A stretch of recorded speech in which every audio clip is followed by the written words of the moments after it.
Happy New Year. I'm Greg Krugen in Houston. I'm Stephen Dial in Dallas.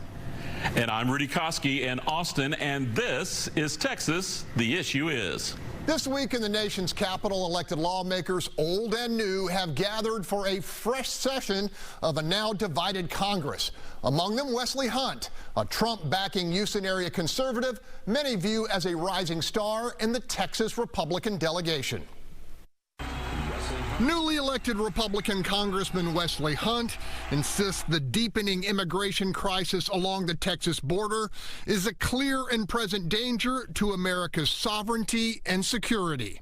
2.5 million people last year, about 4.5 million people total that we know of. Enough fentanyl has poured into this country to kill every American 5 times. This is flat out un-American. And what we can do in the House is make sure that we fund our border security agents. We actually build a wall and actually implement other parts of border security and actually take this seriously.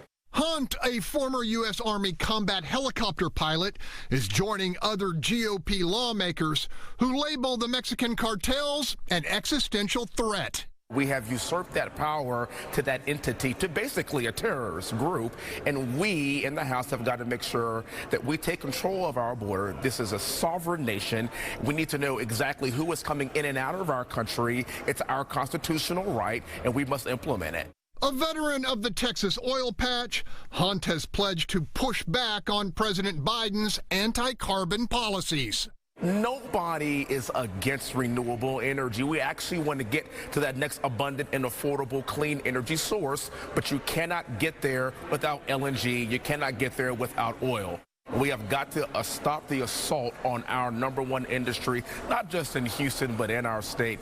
There's also an issue of national security. When we wage war against our own industry, we only empower China, we empower Russia, we empower Iran and other rogue nations, and we have got to make sure that we are the ones that can supply our own country and our allies with good, clean LNG, fossil fuel oil, you name it, because everything that we use is a byproduct of oil and energy. We've got to get this right, and we have an opportunity to do that in the 118th Congress. Hunt says in the newly formed 38th Congressional District, inflation is ravaging family budgets, and he blames profligate government spending by Joe Biden and Democrats. And our inflation continues to spike, and it's only going to get worse with this disastrous policies that we've seen from the Biden administration. And if you think a $1.7 trillion bill that just got passed last week is going to remedy this problem, you are sorely mistaken. As for who Republicans should choose in their quest to regain the White House, Hunt is siding with the former president. That's what we have primaries for. We have to let this cake bake. We'll see how it all shakes out. But right now, amongst primary voters, President Trump is up around 20 points. And we'll see how this whole thing shakes out. But I got a pretty confident feeling that it's going to remain that way, especially in the Republican primary. With his first days beneath the Capitol dome, immersed in the contentious battle to lead the slim Republican House majority, Hunt says he's completely undaunted.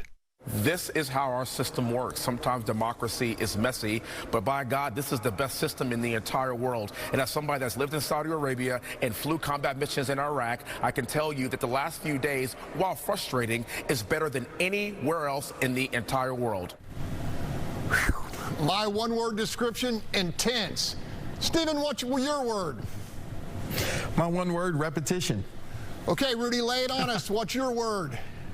Well, the easy one is messy, but I find it all ironic. All right, let's leave it there for a moment. But please stick around. The Fox Texas Trio will be right back with an in-depth discussion.